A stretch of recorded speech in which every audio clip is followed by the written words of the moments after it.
డరని కూడా వర్ణించాడు. ఇంతటితో ఈ కథ అయిపోలేదు.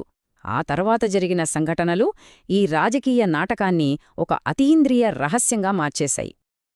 యేసు శిష్యులు ఆయన మరణించి తిరిగి లేచాడని ప్రకటించడం మొదలుపెట్టారు. సమాధి ఖాళీగా కనిపించింది. మరి ఏం జరిగింది? యేసు ఏమయ్యాడు? ఈ విషయం తెలియగానే పైలట్ స్వయంగా దర్యాప్తు మొదలుపెట్టాడు.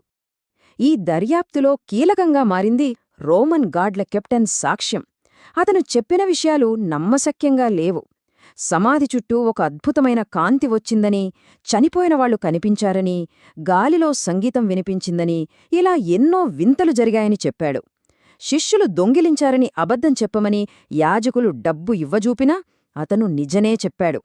గార్డు చెప్పిన మాటలు, యేసు చేసిన పనులు, ఇవన్నీ ఆలోచించాక శిలువ దగ్గర శతాధిపతి అన్న మాట నిజంగా ఇతను దేవుని కుమారుడనేది నిజమేమో అనిపిస్తోందని పైలేట్ తన లేఖలో రాసుకున్నాడు.